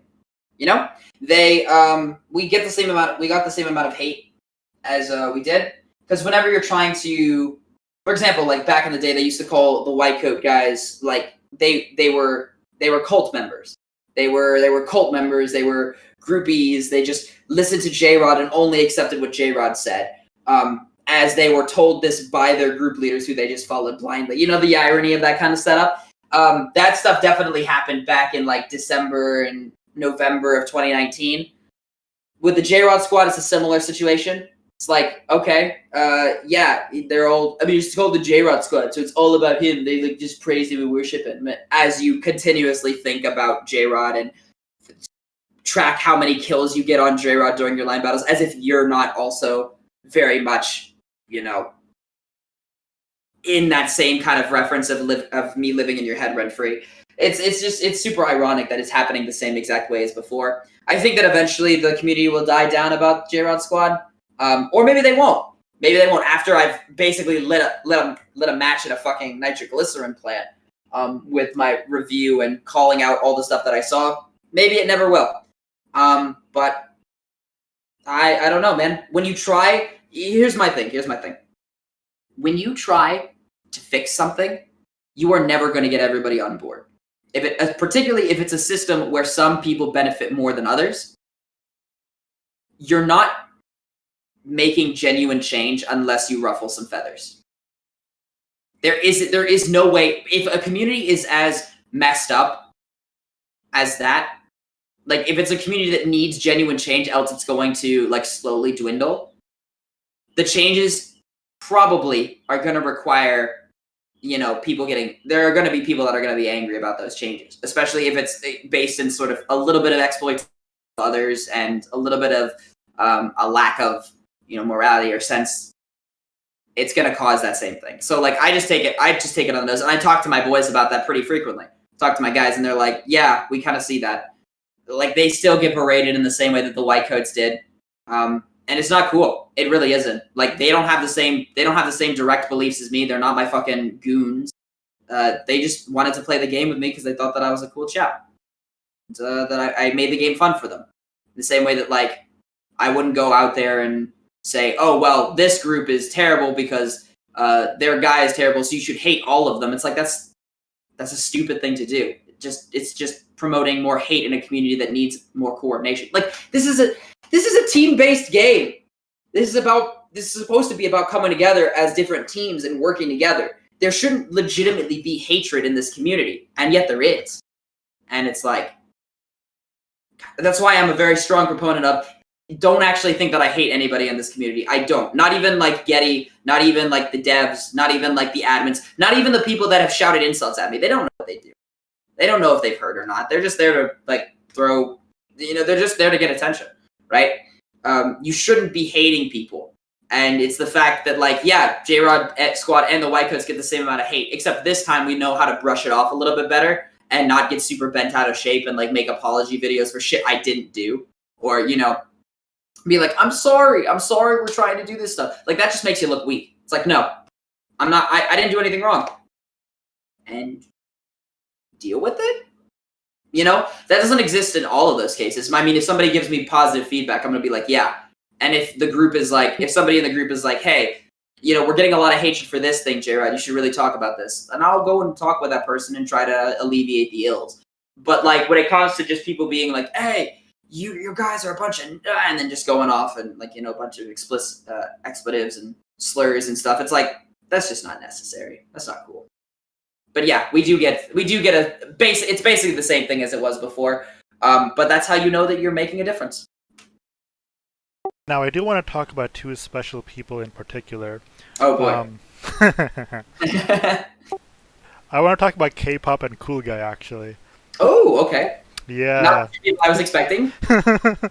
um, so I think like with K-pop and Cool Guy, they're sort of brings they bring our two worlds together, sort of like with the Mhm. competitive melee side and with the Yeah. public side.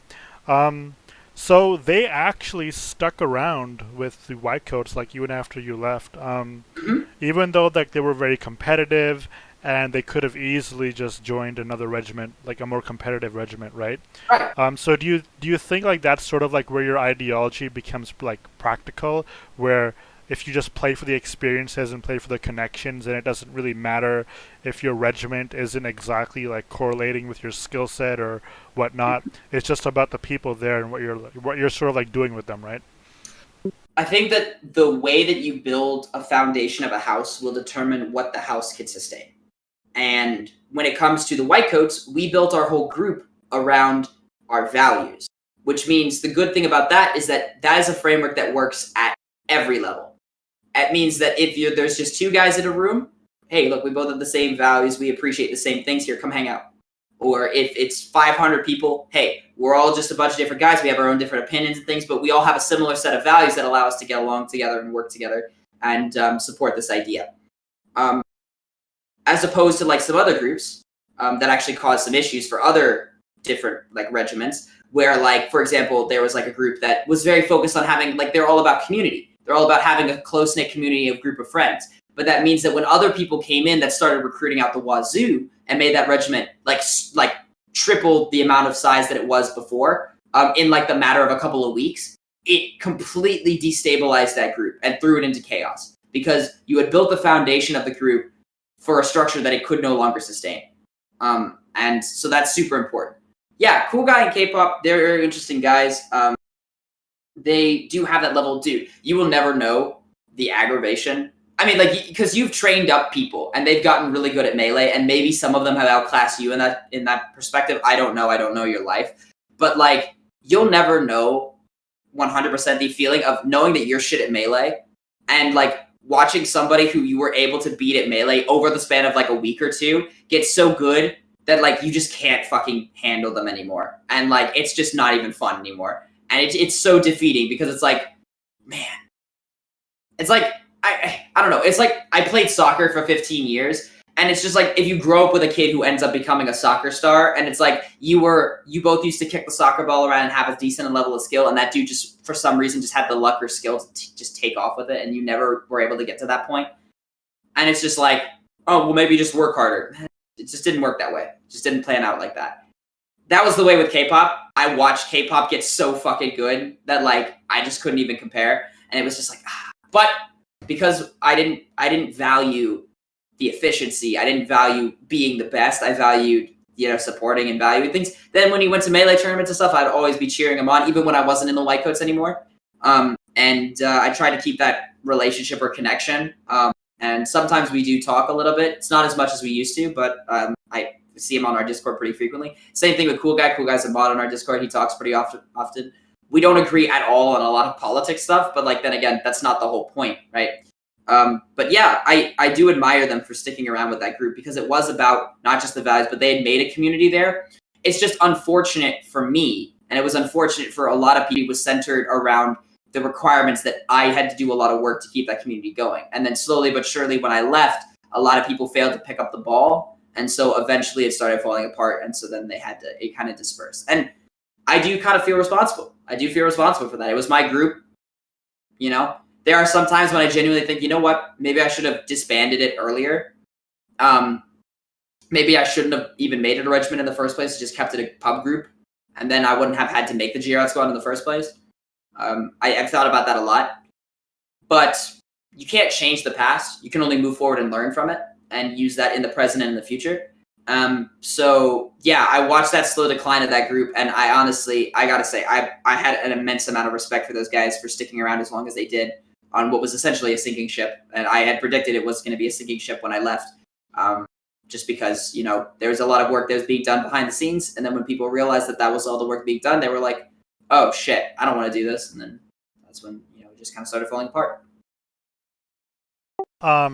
Now, one person that you did actually name in this interview was Getty, and I believe you didn't mention him by name, but you did mention him with the position he has, head Yes, admin, right? as a head admin, yeah. He's been head admin since the game came out. I believe the Yes. NR9 was also like beta testing the game with Mhm. Reflex in the summer of 2017.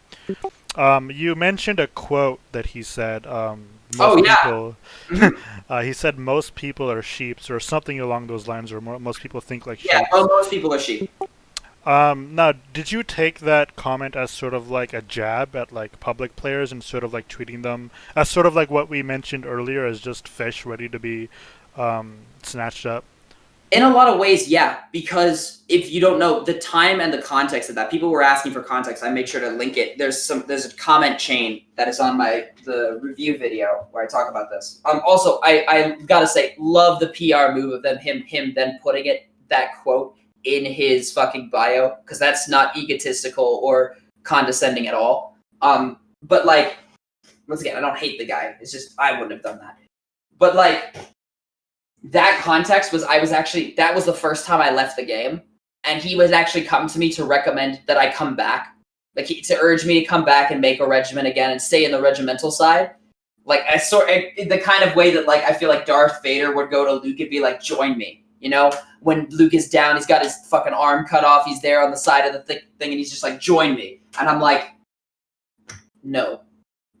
And like I was like, well, I just believe. I was talking to him about how I believe in people, but then that sometimes leads me to being let down because sometimes people don't. I had faith in a lot of people. I had faith in the community, and they kind of let me down in some ways. And he's like, well, most people are sheep, and I'm like, first off, I've heard some rumors about getting his politics, and I didn't want to even get into that. I'm like, oh, okay, let's try to veer the conversation away too. But then on a second level, that's a very condescending opinion to have of people. Like, and you might be right. And honestly, after seeing all the political shit that's happening nowadays with all these people and all of this crazy shit, it's like maybe I can agree with that. But even just acknowledging that is like a very condescending view because it makes it seem like you're above all of that. And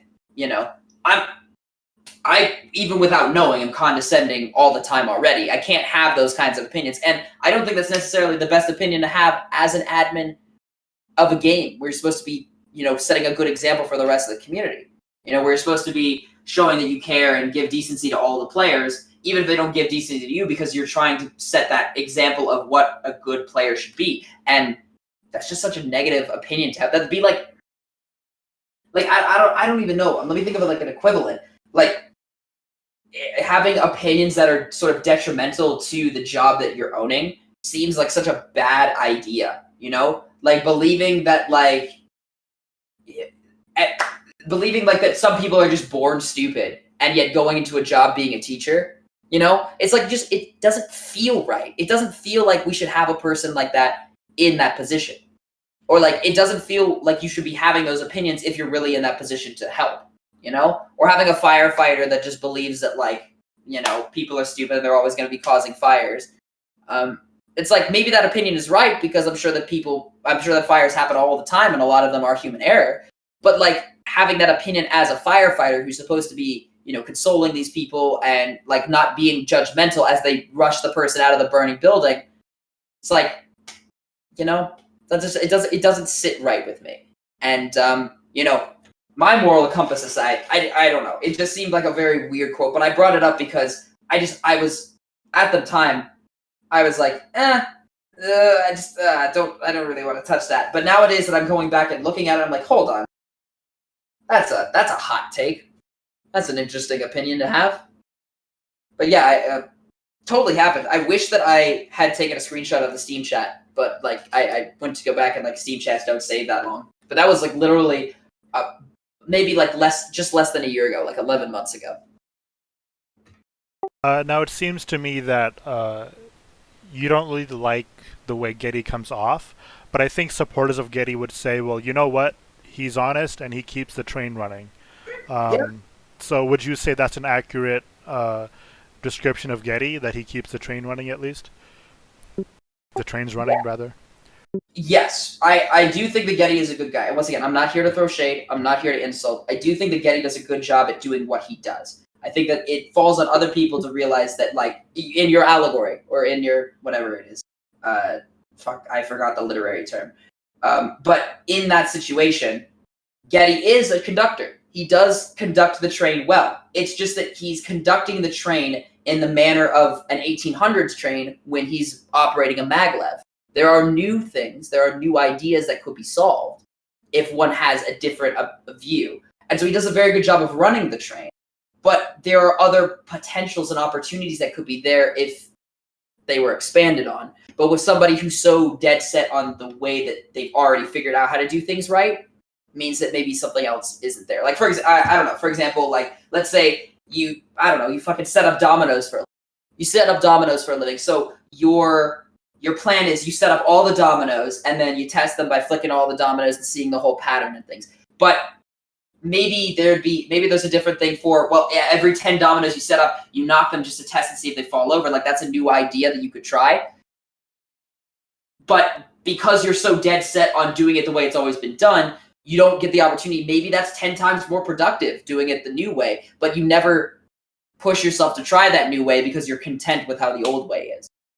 And like, that's not a skate against him. He does a very good job at his craft. I don't think I could do as well in his position. I don't. I'm not saying that I would want that position either. That's such a. I've never applied for the admin team, and I never would want to be part of the admin team. I've considered it sometimes, but just the negatives draw back from it. And I think I'm far too controversial to ever fit that role properly. Now these suggestions that you've had, like for the admin team, for Getty, have you like tried like directly reaching out to Getty and just seeing what happens? December 2019, I made a YouTube video talking about how the game is very EU-centric. You know, we need changes to be made, and we needed to change some of the things also on like big regiment side. Like the big regiments were getting way too much attention as opposed to little regiments like my own.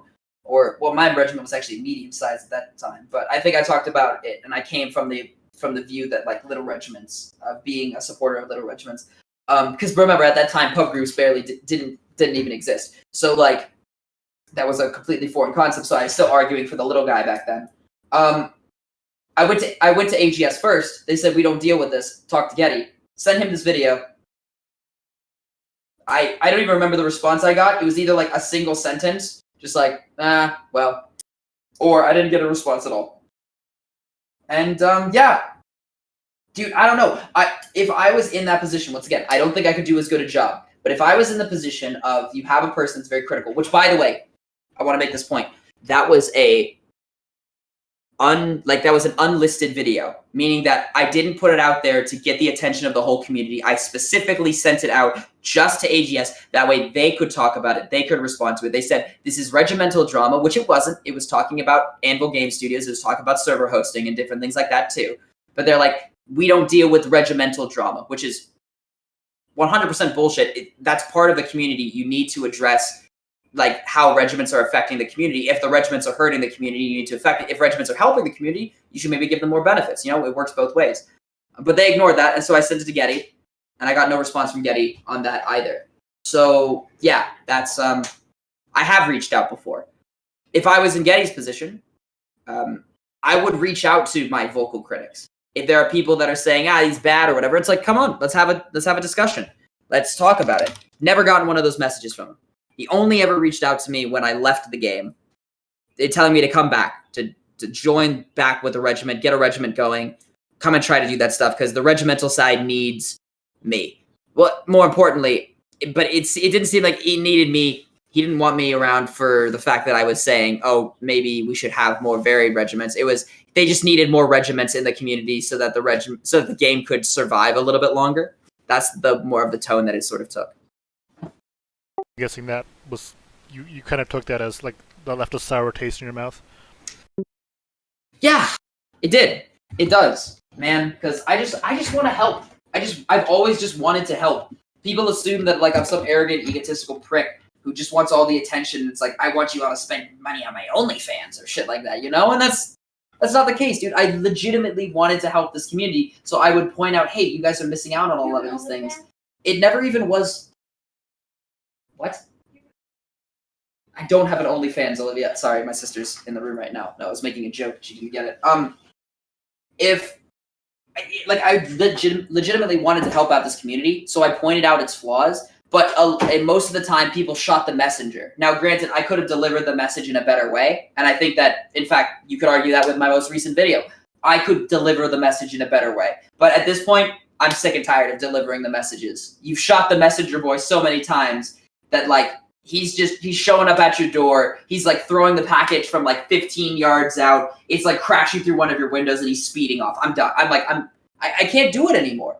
I can't do it anymore. After having the door slammed in my face and being shot by drive-by so many times, trying to just help, it hurts. And, like, I could have done it better. I know I could have done it better.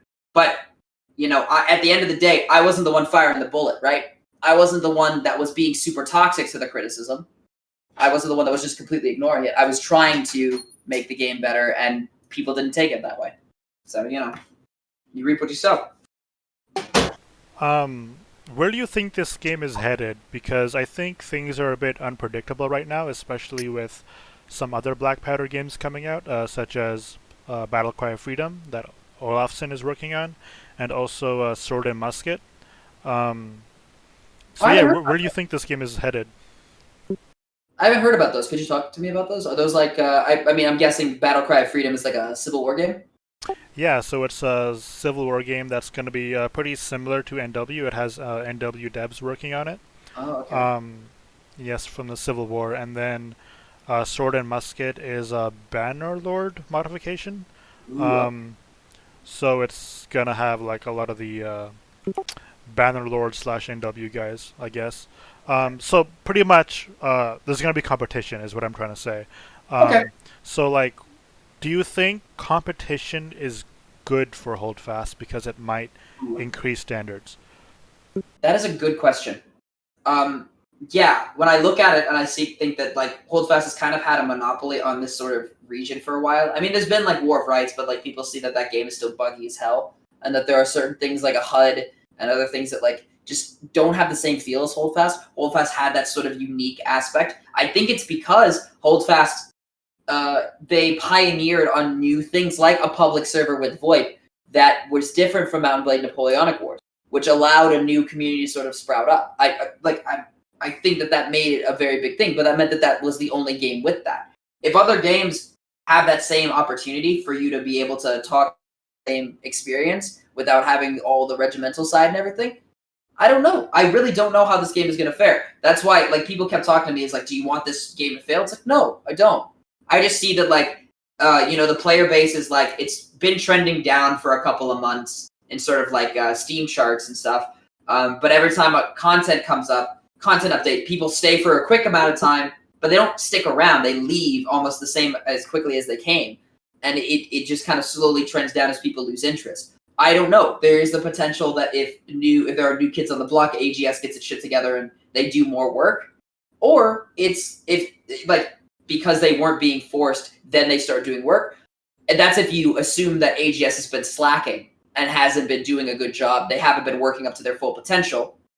Or if you do believe that this entire time AGS has been doing their full potential, they've been really trying, and they've just been set with a bunch of setbacks and stuff, this COVID stuff and personal health issues and different things. If you believe that that was the problem, then the opposite might happen. If other competition comes into the game, they're just not able to keep up with content updates and stuff because of the sort of behemoth that they've created in terms of like community issues and other different problems. The game might just lose traction. And that would be terrible because games that bring people together, losing them sucks. But I mean, sometimes, and I learned this with a lot of different things like the white coats, sometimes you gotta let things go. Sometimes the best way to win is to not play the game. So what's sort of the mood right now on in the JROD Squad Discord, like, and what was the reaction after your review? Do you know that meme of the guy who's staring at his computer, like the army-looking guy who's like who does the salute with tears, and then he's like screaming, like scream crying? You know that meme? So yeah. Yeah, that was basically it. A lot of guys were like, "Damn, I'm sad to see you leave, but I really appreciate having you around and hold fast." And then me just consoling him and being like, it's gonna be fine, dude. We're gonna be playing. We got a bunch of people with Jackbox. We're gonna have some Jackbox game nights. We're gonna have some Napoleon Total War game nights. We'll have some public community events. We'll look at some other different games that are like free to play stuff. We'll see what kind of things we can play. We'll do more streaming and we'll have some fun. Like, we'll keep it there. This is very different from the last time when with the White Coats, it was like that. You had that same feel, but then I left those games. I left that community, and because everybody was so focused on playing Holdfast and we didn't branch out to other games, that meant that when I left Holdfast, there was nothing that really kept us together. So nowadays, I've made that different direction, and we're like, I've built this foundation on ability to play the game a lot more often. Like, now it's a Public Empire Discord. For right now, it's been a Public Empire Discord for about maybe a month at this point at the most. But in reality, it's still like the JROD Squad Discord, which is all about playing. We have a community where we all play games together and stuff. I changed it to the Public Empire because of like my beliefs on the public servers, and we wanted a new rebranding thing, but also because I didn't want to seem super narcissistic anymore. Like, I realized having everything JROD and JROD and JROD and JROD, it does come off as narcissistic, and I really don't want to be a narcissistic person. And it's funny because I'm saying all of this with I statements, right? But it is an interview. This is an interview. You're asking me questions, so I feel like I can talk about myself here. But, like, on the normal situation, I don't really like having it all about me. It puts a lot of fucking heat on there. But yeah, the feeling in the JROD Squad was that I transferred the ownership over to Clint of the Reg Registry group so he can manage that. I moved on to other things. They're still going to line battles. They're still going to play the game and have some fun because they enjoy that part of the game. And we'll play other games at the same time. I'll watch them stream and they'll watch me stream, and we'll do other things instead. So do you have like any advice for any future JRODs out there now that you've sort of like been there and done that? I want to say in regards to that, future JRODs, I remember I released an apology video about the community trying not to be as toxic and just to trying to have fun, and we're all supposed to, like, we should get along, we shouldn't be focusing on hate. I sent that video to a couple of people, like the leaders of Space and the leaders of 1st Battalion. I sent it to First Back Commander, who has had an issue with me for a long time and has taught his men that. And he responded with, haha, lol, as if I don't know, you're just like everybody else, or like as if I haven't dealt with people like you already. I know your type. There are no men like me. There aren't. Nobody is. I'm a fucking weird dude. And I'm happy with that, but I am very different than a lot of people.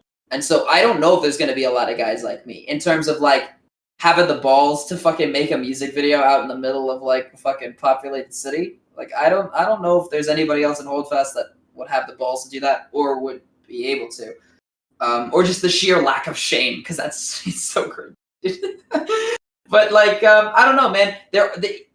I genuinely care about people, so I'll leave them a message. Here's the thing: if you come into a game, not just like Holdfast, but just any game, and you see that there are problems, try to be as cordial as possible and ruffle as little feathers in bringing these issues up, because people are not rational. They aren't, particularly on the internet. You don't have to be rational. You don't have to be organized or well thought out on the internet. You just have to shout your opinion the loudest and silence the other people. Instead, I think it would be better to just try to reach out and make those connections with people. And then if you bring up sort of some of the issues or whatnot, and if they're willing to listen, do it, but don't keep fighting if they aren't.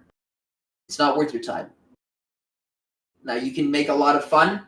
You can have a lot of jokes. You can be the best you can be, and you can set an example for other people, and you always should be setting a good example. I failed in that regard a ton. But set that good example, make those connections with people, try to reach out and make those changes. But if people aren't receptive to those changes, I mean, it's up to you if you end up continuing to push, but really think hard about whether or not it's worth it. I look back on this whole time and this whole experience in Holdfast. The only reason that it was worth it, I think, is because I learned a lot myself. I brought away a whole ton of stuff from this experience. But if I had done it if I had looked at this at the first time, if I could have all of the things that I learned, all the good moments, and had, not wasted all that time in the game, I probably would have done that instead. The bad moments were just so bad, dude. Is there anybody that you want to give a shout out to, like since the beginning of your journey, that have stood out? Uh, yeah. Shout outs to some of the guys. Let's go. Shout out to Achilles. It's good that you finally found a name for yourself. After spending like a year as no name. I wish that we could talk a little bit more. I'm interested in your religion. It's super interesting to me, and I would love to talk more about it because it doesn't get a lot talked about in the South. Shout outs to Black Tiger. Your group is still like in like the top 50 regiments, despite like your pub group. You've been unactive from that. How's the Warzone streaming going? I haven't heard from you in a while. How is that? What are your opinions about the most recent situation with the Biden administration? Tell me those. I can't wait to cringe on those. Let's see. Who else can I shout out? Yeah, shout out to Clint and Bisquick. As I've talked about you, Clint, but Bisquick, keep telling me information about your stocks. I love that shit. And keep having disagreements with Clint, please. You bicker like Jefferson and John Adams, and it's honestly beautiful. Shout outs to VG. I know that he goes by JROD in the 11th AG Discord now. Really cool guy. Really great. Never made any mistakes whatsoever. And he's just probably one of my favorite weebs ever. Totally. Shout outs to Thad, doing a great job with Cavalry, as always, and doing the thing with the TK. Sorry, not TKF anymore. 26th.